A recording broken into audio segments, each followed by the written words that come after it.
It's another thing when Jesus talks to you. Exactly. Okay, well, that's different. That's different.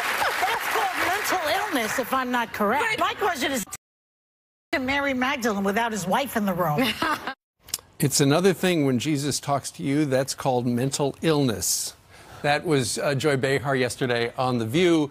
They were responding to a clip from Omarosa where she was talking about her time at the White House, and she said that Mike Pence said Jesus tells him to say things, and that's what precipitated that conversation. Yeah, I'm kind of torn about keep rolling clips of The View because we're making it relevant again. I like life when for 5 years we ignored The View. You aren't interested in the crazy things they say to America? Not really, because we give them ratings and they stay on television. Well, let's ask Tomi Lahren. She's a Fox News contributor. She's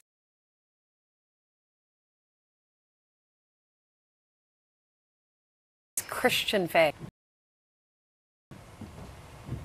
Well, who is she to judge how often our vice president should speak to his Lord and Savior? Who is she to mock anyone for their faith? These people are really, really amazing to me because they preach day in and day out about tolerance and love for everyone except conservative Christians. And then they can mock you and it's funny and you're something that they can use for their jokes around the table and they can all cackle about it. It's really disgusting, not surprising, but disgusting. If you want Joy Behar to be quiet, just say that maybe someone is speaking to Allah and Allah talks back. She would not be mocking that.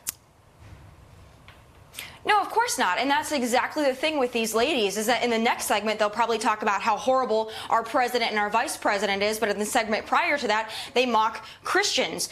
Again, they live in a world where men can be women, women can be men. But if you're a conservative Christian, you have a mental illness. There's something wrong with the women at that table, for sure. You know, I just felt sorry for her. As a Christian, obviously, she doesn't know Christ. She doesn't know the joy and the love that he provides to so many people. And so it just made me feel sorry for her. I think she's Jewish, isn't she? Meghan McCain said Jesus speaks to her every morning. So you got both sides of it.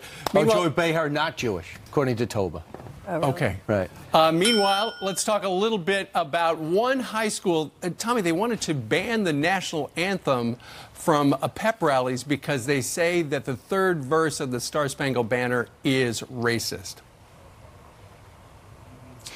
Well, again, I hope that Colin Kaepernick and his friends are mighty proud of themselves because they created this trend and it continues onward. And now it's touched high schools, it's touched elementary schools, it's touched sports teams, it's touched every corner of this nation. And it's really sad. Since when did the national anthem become a partisan thing? Since when did it become a racist thing? This is something that all Americans used to stand for, put their hands over their hearts, and believe in. This was something that as Americans united us. And once again, we've got certain individuals in this country that have made it mainstream to disrespect the country, disrespect the flag, disrespect the anthem.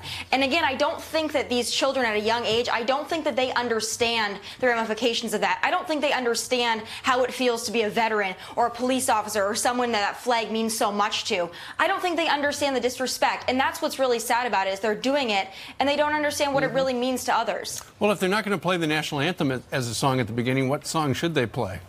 That's the question. Right. A lot of people like God Bless America bad, but I don't think they're looking to substitute that. This letter is from the student body president. Says, we understand that this third verse is not included when the anthem is performed, but still, what does this tell us?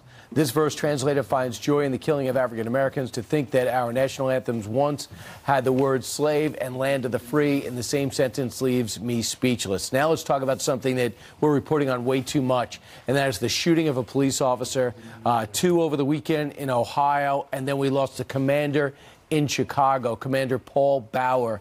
Last year at this time, we had 5 officers dead. That's 5. But now we're up to 11. What is going on?